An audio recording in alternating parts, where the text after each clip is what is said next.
Bisnis itu ketika mau menjalankan marketing tidak bisa sepenuhnya online. Karena kita di Indonesia ini ya, saya lihat itu kita ini masih suka nih untuk behaviornya membeli secara offline. Jadi kembali lagi, bagaimana online dan offline itu harus bersinergi di era sekarang itu menjadi sangat relevan. Karena behavior dari market Indonesia itu sendiri sudah mulai banyak ke offline kembali, seperti itu. Jadi jangan hanya berpaku pada online aja gitu. Iya.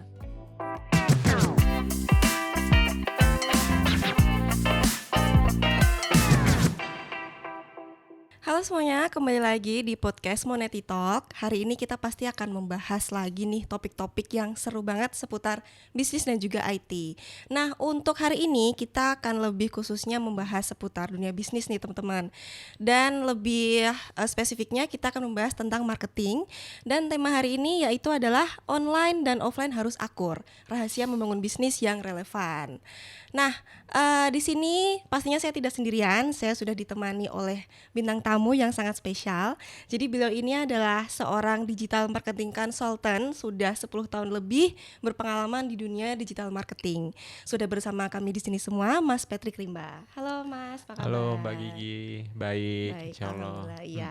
Oke, Mas Patrick ini juga penulis buku ya Mas ya, Ya, dari benar. judulnya Online to Offline Dan offline to online, benar. atau mungkin kita singkat aja kali ya, O2O marketing Yes, begitu ya. benar, O2O marketing. Iya, oke, supaya lebih enak itu ngobrolnya. Oke, sebelum kita ngobrol lebih lanjut nih Mas tentang pembahasan hari ini begitu ya.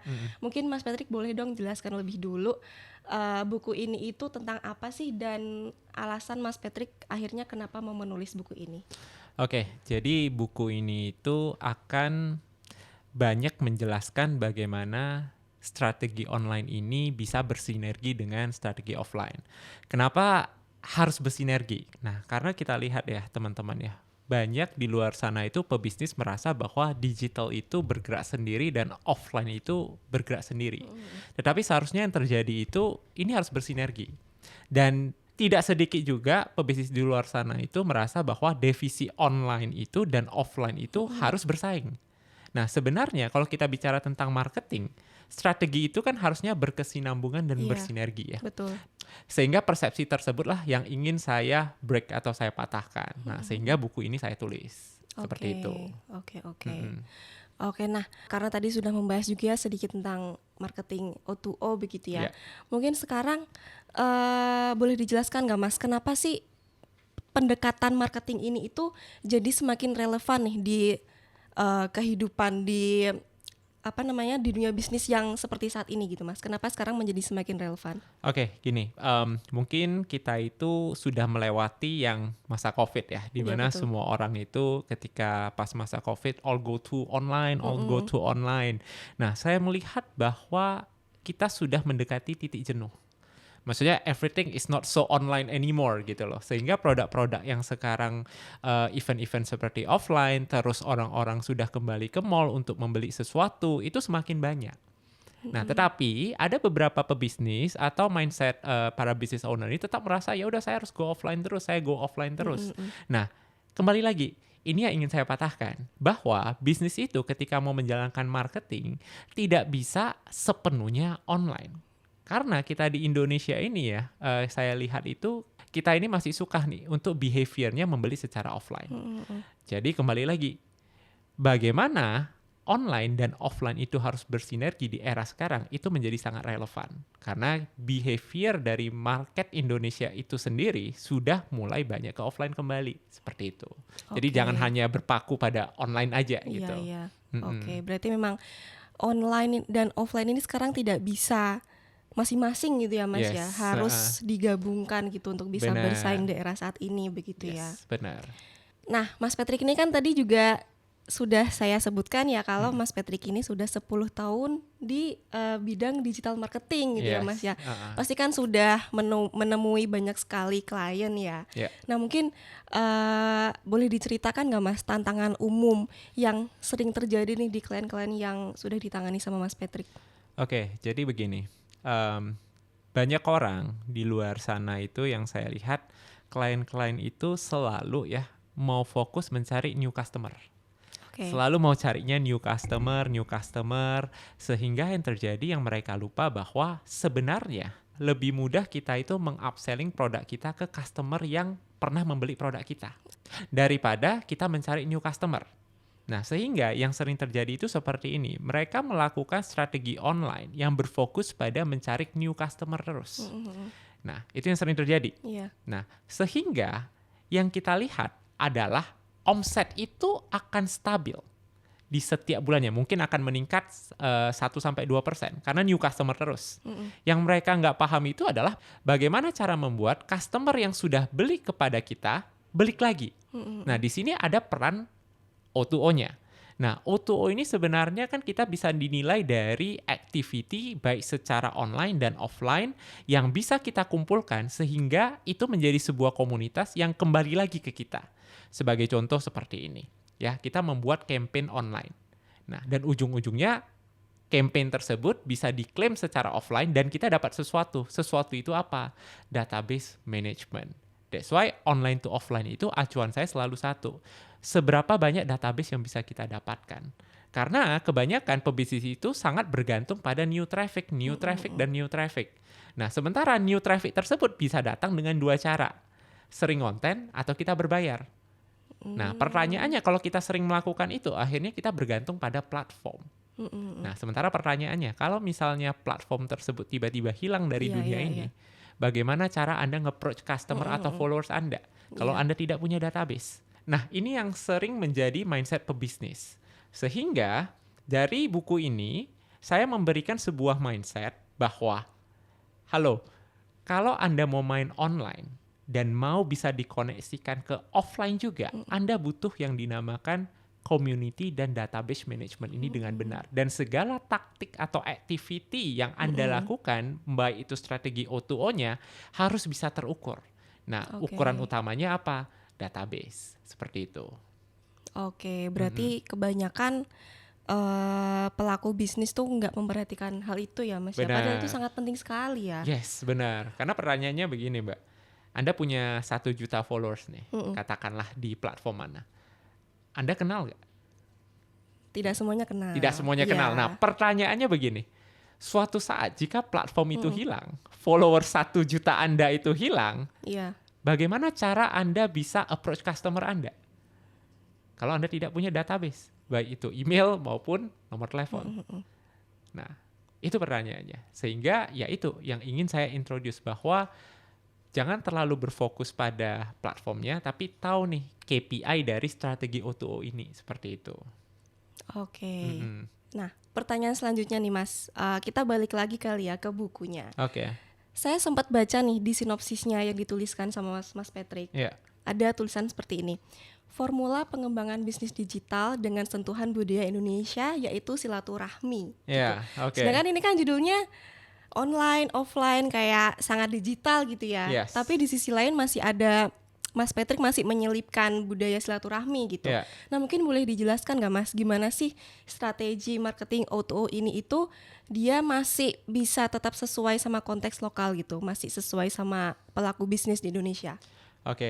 Nah, gini teman-teman ya, seperti yang saya katakan tadi bahwa sebenarnya ketika masa COVID itu kita itu sangat dipaksa untuk go online. Tetapi kembali lagi ke budaya Indonesia yang menyukai silaturahmi, yaitu adalah kalau bisa ketemu deh, kalau bisa saya lihat dulu deh produknya, dan itu masih kental.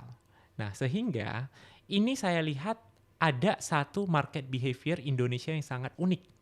Artinya adalah masyarakat dan market Indonesia itu masih suka dengan event-event yang offline yang masih berbau itu harus datang lihat.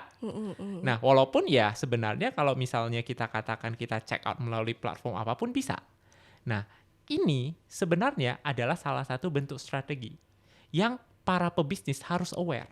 Artinya adalah walaupun Pak produk saya fully online nih, bagaimana cara kita buat orang Indonesia makin aware terhadap brand kita? Nah, sesekali buatlah event, ikut-ikut event, buatlah pop-up store setidaknya.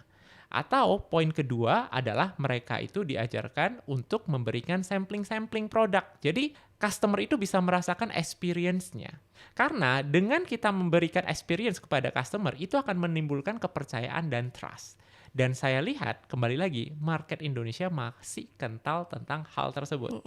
Nah, terkadang kita banyak ngelihat seperti ini ya teman-teman ya. Kita jual produk fully online. Nah, konten-konten online sekarang ketika kita jualan itu sedikit menurut saya agak lebay lah. Maksudnya lebay itu sangat heboh. Nah, tapi ketika produk datang mereka beli, mereka review sendiri tidak sesuai. Nah, itu yang sering terjadi. Jadi artinya apa? Artinya kan sebenarnya cara membuat orang percaya dan membangun brand identity kita itu harus punya sentuhan offline-nya. Nah, jangan kita itu hanya mau heboh, dibeli, tapi akhirnya orang nggak suka. Akhirnya kan produk kita itu value-nya turun. Seperti itu kira-kira. Oke, berarti maksudnya silaturahmi dalam konteks strategi marketing ini tuh memang harus disambungkan lagi ya Mas antara online dan juga offline begitu ya. Benar. Oke, karena melihat perbedaan perilaku konsumen di Indonesia seperti itu ya. Benar. Oke, nah ini nyambung lagi nih Mas sama yang tadi Mas Patrick sebutkan bahwa kalau misalkan bisnis kita fully online, kita juga harus kita juga harus menyempatkan nih untuk ikut event, misalkan pop-up store dan lain sebagainya gitu. Dimana pop-up store itu kan salah satu 12 taktik yang Mas Patrick sebutkan dalam buku ya Mas ya. Nah, kita ngobrol tentang 12 taktik itu nih Mas, untuk pelaku UMKM atau yang baru memulai bisnis gitu. Menurut Mas Patrick nih dari 12 itu mana sih Mas taktik yang paling sesuai digunakan sama orang yang baru merintis gitu supaya mereka tetap mungkin biasanya kan budgetnya kurang atau mungkin kurang sumber daya gitu, tapi mereka tetap bisa optimal gitu dalam berbisnisnya. Oke, sebenarnya sih ini tergantung ya bisnis apa yang mau kita bangun ya, apakah itu bisnis F&B atau produk. Yang paling bisa digunakan sebagai contoh misalnya produk adalah kita memberikan voucher. Nah, dengan catatan lagi, misalnya pembelian setelah mereka membeli satu produk ini dapat welcome atau greeting voucher lah. Nah, next purchase dapat ekstra apa atau diskon apa. Nah, dengan catatan kembali lagi, ketika melakukan strategi tersebut, please untuk mengklaim voucher atau mengklaim diskon tersebut, minta database-nya. Oke, nah, tujuannya harus apa? Ya, balik ke database ya. Tujuannya apa? Agar kembali lagi kita bisa reach out ke mereka secara personal. Nah, itu kalau misalnya kita jual produk.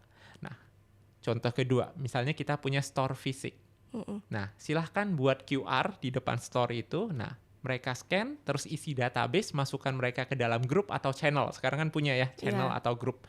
Tujuannya apa? Kembali lagi, database. Nah, itu yang bisa menjadi step awal para UMKM ini untuk memulai strategi O2O. Karena kembali lagi, saya selalu katakan adalah jangan berpaku pada platform. Sebisa mungkin Anda mendapatkan leads, baik itu dari strategi online atau offline, yang teman-teman ujung-ujungnya bisa approach kepada mereka.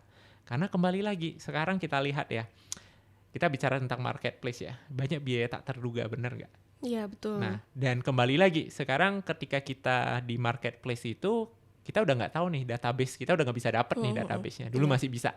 Nah, berarti kan marketplace itu sendiri ingin membuat para seller ini bergantung pada mereka.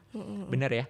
Nah, bayangkan kalau misalnya teman-teman punya database tuh, tanpa bergantung pada marketplace. Anda bisa aja buat, kalau misalnya pembelian melalui WhatsApp, Anda akan dapat ekstra diskon apa. Nah, Anda bisa lebih mengkontrol omset dan profit Anda. Nah, dan tidak lagi bersaing dengan marketplace itu sendiri. Nah, kira-kira seperti itu. Oke, berarti memang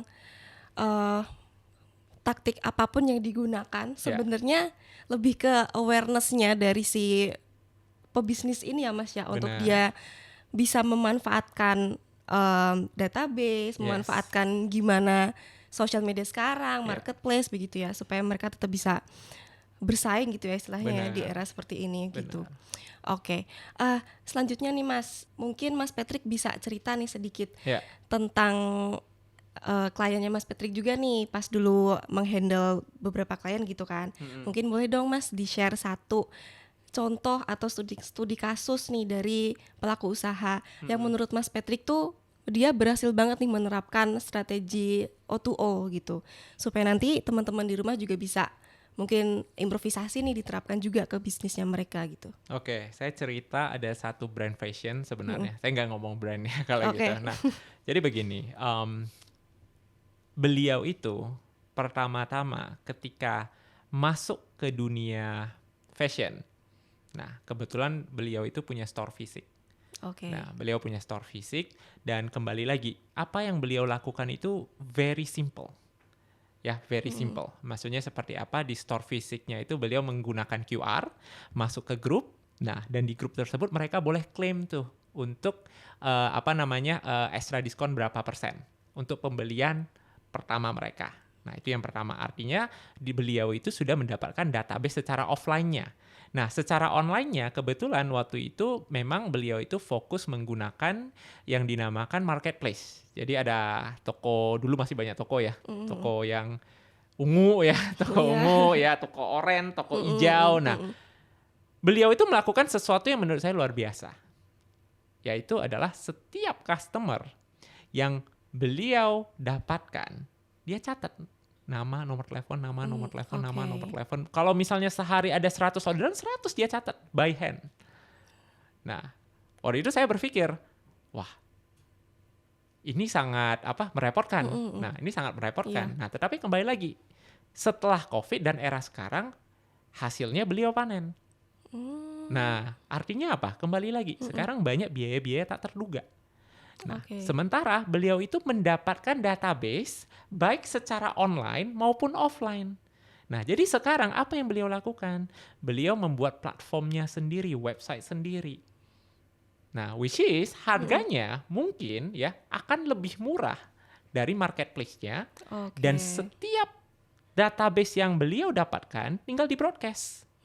Nah, jadi beliau itu mengumpulkan database dari online dan offline, beliau kumpulkan menjadi satu bank database, dan ketika bank database itu kira-kira menyentuh 1.000 sampai 2.000 orang, nah beliau launch tuh yang namanya website dia sendiri untuk jual beli produk, which is harganya atau promonya itu ketika dikalkulasikan, nah bisa lebih murah nih dari saya Dari katakan marketplace. marketplace-nya seperti itu. Dan setiap pembelian dari sana dapat lagi tuh voucher diskon. Oh, untuk pembelian selanjutnya Untuk pembelian ya? selanjutnya. Nah, jadi beliau itu benar-benar memanfaatkan strategi marketing baik secara online dan offline ini dengan mengumpulkan database sebanyak mungkin dan akhirnya beliau punya platform sendiri sekarang. Seperti Oke. itu. Nah, jadi itu salah satu yang menurut saya sangat powerful. Kenapa? Karena kembali lagi, saya katakan di awal, kita itu terlalu berfokus pada platform. Nah, pertanyaannya, ketika platform itu tidak ada, walaupun ya mungkin teman-teman akan mengatakan, kayaknya nggak mungkin deh Pak platform itu hilang gitu. Ya benar tidak mungkin. Tapi kembali lagi akhirnya apa yang kita lakukan bergantung pada platform tersebut. Pelan-pelan dinaikkan kan. Iya. biaya apa dan kita bergantung. Iya, kita karena jadi ketergantungan jadinya, Mas. benar. Karena hampir 80% omset kita dari sana. Iya, Kita betul. nggak bisa lepas. Nah bagaimana cara kita nggak bergantung? Ya kembali lagi. KPI kita berapa banyak database, berapa banyak komunitas yang bisa kita collect dari strategi marketing offline dan online ini, seperti itu. Nah, dari tadi kan Mas Patrick sangat menekankan terkait database ya, Mas ya. Iya, oke. Nah, mungkin ya untuk kembali lagi sih untuk mungkin pelaku bisnis yang baru merintis, somehow kata-kata database kan kayak berat gitu ya. Oke. Kayak aduh banyak data gimana ngolahnya Iya. gitu kan. Mungkin Mas Patrick bisa kasih tips nggak? Gimana sih cara ngumpulinnya, terus ngolahnya seperti apa? In a simple way gitu. Oke, in a simple way ya. Iya, jadi biar supaya teman-teman yang nonton di rumah yang mungkin baru mau mulai bisnis, mereka juga lebih mudah gitu Mas untuk aktualisasinya. Sebenarnya begini, satu sih, kalau teman-teman malas mencatat ya, karena there's no simple way sih teman-teman sih. Oke. Kalau mau automation ya teman-teman pakai CRM system lah. Nah tapi kalau teman-teman mau very simple, mau nggak mau teman-teman harus catat database, setiap database-nya. Kalau teman-teman, Pak saya malas catat Pak, mau nggak mau teman-teman harus kumpulin dalam satu wadah. Nah sekarang teman-teman bisa buat yang namakan grup WhatsApp. Dan setiap orang yang misalnya scan akan masuk ke WhatsApp tersebut, otomatis teman-teman mengumpulkan dong. Nah, atau misalnya kalau tidak menggunakan WhatsApp, biasanya kita menggunakan Telegram. Nah, itu juga bisa teman-teman. Jadi, masukkan mereka ke dalam satu wadah. Kalau teman-teman tidak mau pusing untuk mencatat satu-satu. Tetapi kembali lagi, yang saya katakan adalah if you really love your business, teman-teman akan melakukan apapun buat bisnis Anda, benar nggak? Dan kalau teman-teman merasa itu penting, teman-teman pasti nggak punya alasan untuk tidak melakukan itu. Nah, seperti itu. Berarti memang harus sedikit effort lah ya Mas. Yes. supaya keberlangsungan bisnisnya tetap ada gitu. Nah sekarang mungkin dari sisi pembelinya nih Mas, karena saya pribadi pernah juga nih scan QR masuk grup WhatsApp, terus nanti bisa klaim voucher gitu kan. Yes. Nah tapi setelah itu karena di grup itu tidak ada apa-apa, akhirnya saya left gitu. Nah mungkin gimana nih Mas tipsnya dari para pebisnis nih ketika mereka sudah berhasil mengumpulkan, tapi cara mempertahankan database itu seperti apa Mas? Nah ini menarik teman-teman. Ya mungkin teman-teman juga merasakan hal yang sama ya dengan Bagina ya, bahwa wah saya sudah nih kasih database, tapi ujung-ujungnya saya nggak merasa ada manfaat di dalam komunitas tersebut, akhirnya saya left gitu loh. Begini teman-teman, ketika Anda mengumpulkan database atau saya katakan membangun sebuah komunitas, jangan hanya jualan. Ingat, jangan hanya jualan. Tetapi biasanya ketika kita membangun sebuah komunitas, ada poin-poin yang members kita itu perlukan. Yang pertama itu sudah pasti adalah edukasi. Kedua itu adalah self-development. Dari komunitas ini apa yang bisa saya dapatkan. Nah, ketiga itu adalah networking. Nah, terkadang orang itu fokus ke 4 yang which is ya paling akhir, selling gitu loh. Nah, sementara kembali lagi ketika orang join sebuah komunitas, yang mereka harapkan itu di 3 poin awal ini. Nah, dan semua produk sebenarnya bisa diedukasikan.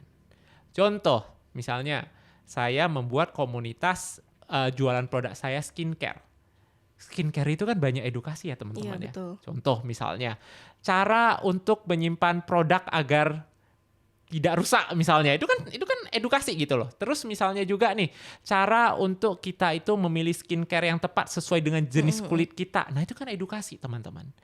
Kalau kita bilang kita ngumpulin database yang ujung-ujungnya cuma mau jualan, ya otomatis jangan berkecil hati. Kalau member teman-teman itu semua keluar. Tapi mau nggak mau kita harus ada selipin 3 value yang tadi.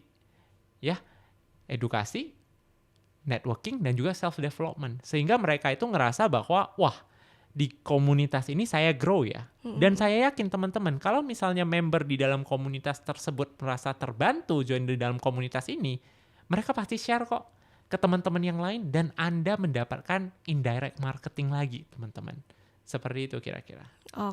Berarti ya memang maintenance-nya harus ada ya Mas ya. Harus ada, nggak cuma ngumpulin aja. Udah banyak terus apa? Terus apa, benar. Akhirnya live sendiri gitu betul. ya. Oke. Berarti perlunya maintenance juga penting teman-teman ya untuk database bagi pelanggan gitu. Nah, sebelum kita lanjut ke pertanyaan berikutnya, mungkin saya mau mengingatkan lagi ya untuk teman-teman yang sekiranya ingin belajar lebih lanjut, lebih lengkap tentang O2O marketing ini, teman-teman bisa baca lebih lengkapnya ada di buku O2O marketing. Bukunya tersedia di toko Gramedia seluruh Indonesia dan juga online-nya ada di gramedia.com dan juga di e-commerce Gramedia. Gitu. Selanjutnya nih Mas, kita ngobrolin tentang masa depan marketing gitu ya. Ya walaupun ini sebenarnya agak ngawang dan tidak pasti begitu ya. Cuman Mas Patrick kan sudah berpengalaman 10 tahun ya Mas ya. Terus sekarang juga sudah berkembang teknologi yang sangat pesat seperti AI, AR, VR gitu. Nah, gimana sih Mas Patrick melihat strategi O2O marketing ini dalam 5-10 tahun ke depan, Mas? Nah kembali lagi teman-teman ya. Menurut saya market Indonesia ini masih sangat kental yang dinamakan experience. Jadi kalau kita bicara tentang AI, kita bicara tentang misalnya VR ya.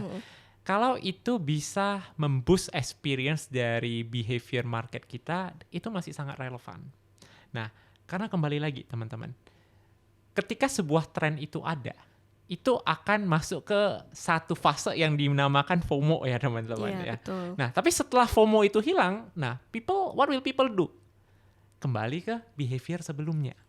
Nah, sebenarnya itu terjadi ketika saya ulangi lagi ya era COVID. Everybody's go online. Tapi lihat sekarang, apakah itu sustain? Enggak kan? All back to offline lagi. Nah, saya melihat juga ini akan menjadi seperti itu terus ke depannya, 5-10 tahun. Kecuali mungkin di era mungkin Gen Alpha yang sudah naik ya, yang mereka mungkin sudah terbiasa instan, itu mungkin 20 tahun lagi. Tetapi kalau dalam 5-10 tahun lagi saya melihat itu eranya mungkin millennials dan Gen Z.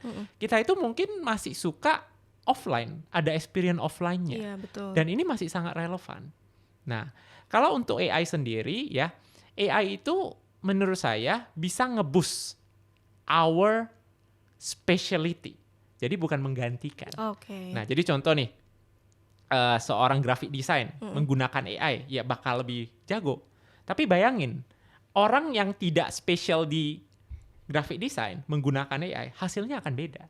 Jadi itu hanya nge-boost. Oke. Seperti itu. Nah, as simple as sekarang lah contoh. Banyak produk-produk yang mereka itu sudah tidak lagi photoshoot tapi menggunakan AI. Nah, tapi ujung-ujungnya teman-teman, saya lihat ketika nanti mereka sudah masuk ke fase, oke, ini semuanya produk kok saya AI ya, pasti pengen sentuhan offline lagi tuh. Iya. Seperti itu. Karena sudah masuk ke titik, ya semua orang doing it. Iya, betul. What's the different? Nah, what's the different? We go back to before. Nah, ke offline lagi atau ke foto produk seperti biasa lagi, seperti itu. Oke, mungkin nih Mas selanjutnya, karena kita dari tadi sudah membahas seputar teknik marketing gitu ya.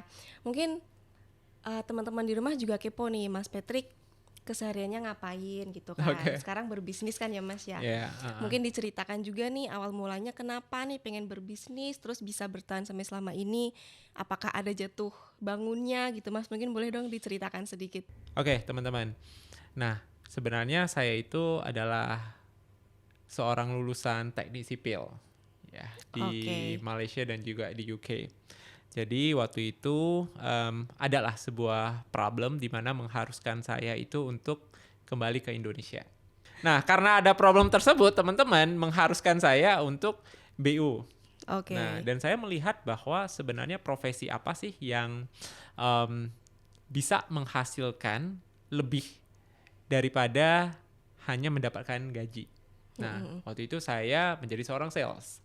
Nah, di sales ini saya banyak belajar tentang teknik negotiation, banyak belajar tentang selling skill, banyak belajar tentang cara ngebaca karakter orang, dan saya cukup tertarik untuk hal tersebut. Nah, di sana saya mulai terpapar oleh marketing. Nah, tetapi di kondisi waktu itu, banyak klien yang saya temui itu bahwa mereka melihat, wah, ekonomi lesu.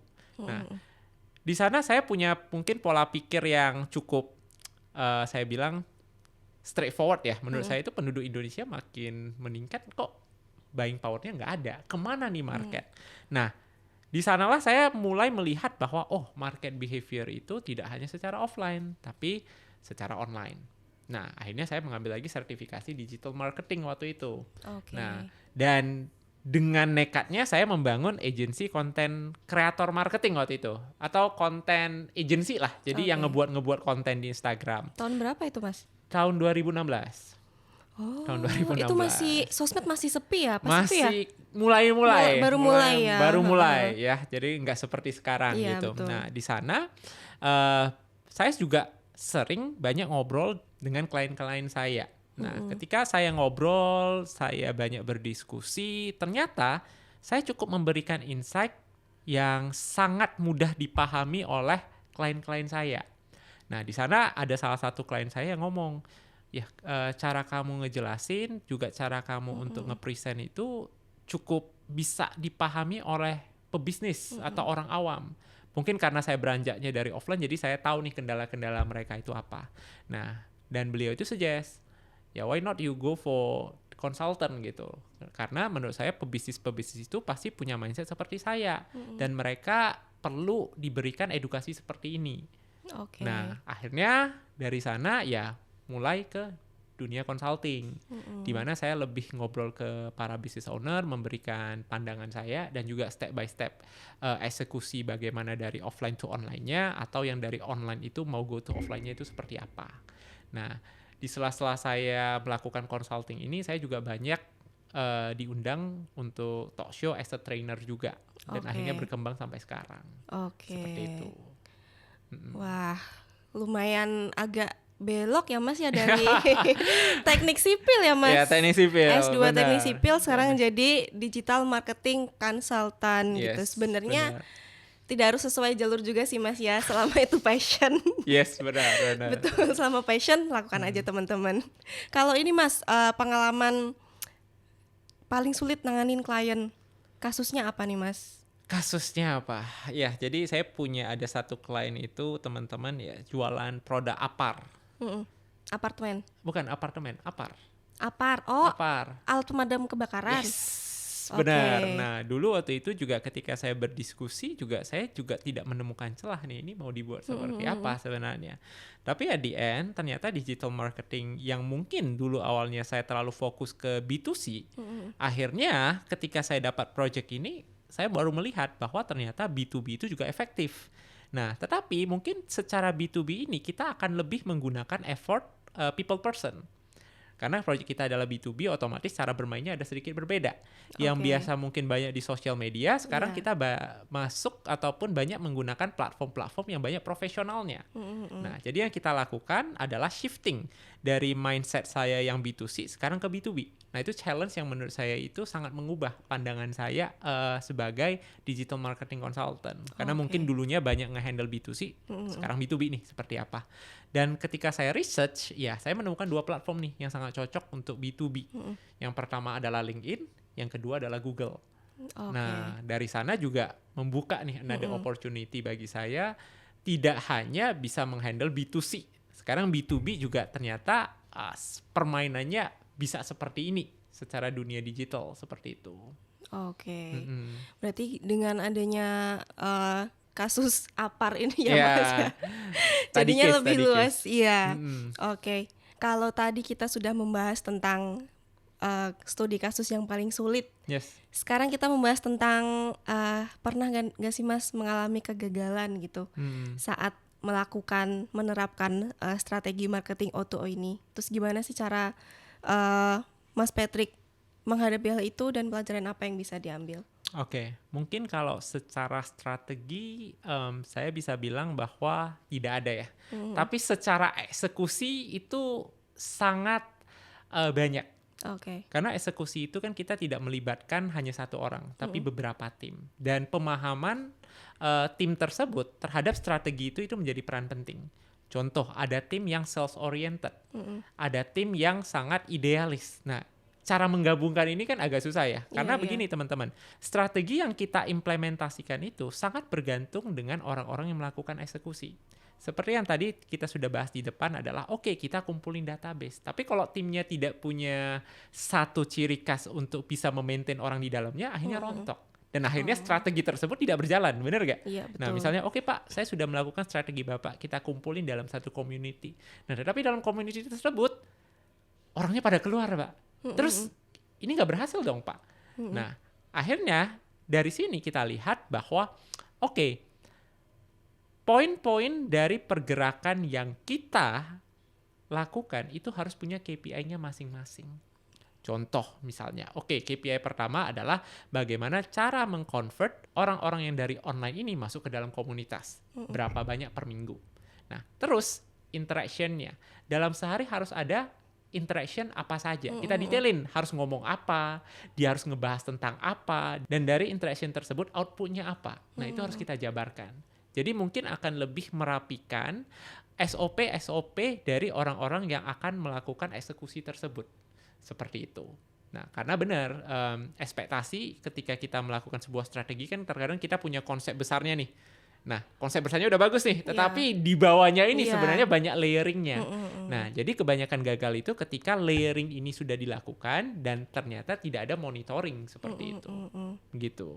Berarti ini ya Mas, skill leadership tuh juga perlu juga ya dalam marketing O2O ini. Yes, benar. Supaya bawah-bawahnya juga satu visi misi gitu benar, ya. Benar. Okay. Pemahamannya clear lah. Iya, Satu garis ke bawah. Nah, seperti itu. Nah, oke nih Mas Patrick, satu pertanyaan terakhir sebagai penutup podcast ini ya Mas, karena sudah nggak terasa juga kita sudah lumayan lama ngobrolnya. Nah, mungkin sebagai penutup nih Mas, Ada nggak sih filosofi pribadi nih atau mungkin prinsip yang selama ini Mas Patrick pegang untuk membangun bisnis, menulis buku gitu, yang mungkin bisa jadi inspirasi untuk teman-teman di rumah yang sedang merintis usaha gitu? Oke, gini teman-teman. Apapun yang Anda percayai, tidak perlu orang lain percaya. Artinya apa? If you want to start something, make sure kamu yakin akan hal itu. Dan it's okay, only kamu yang yakin untuk hal itu, teman-teman. Kenapa, teman-teman?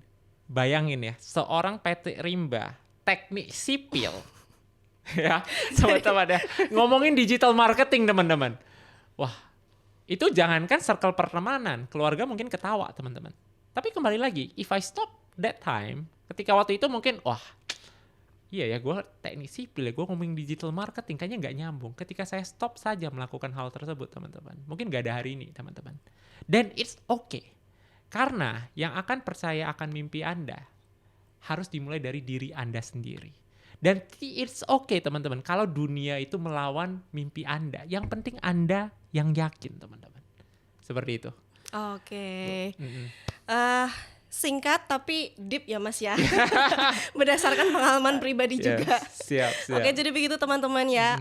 Pokoknya kalau kalian punya mungkin baru berupa ide nih, ide bisnis, bisa langsung saja diaktualisasikan karena cukup kamu yang percaya, semuanya pasti bisa dilakukan. Oke, terima kasih banyak Mas Patrick sudah menyempatkan waktunya di podcast Monety Talk kali ini. Semoga sehat selalu. Siap. Terima kasih juga untuk teman-teman yang sudah nonton dari awal sampai akhir. Jangan lupa juga untuk terus ikuti Instagram Monety di monety.id untuk mendapatkan informasi terupdate.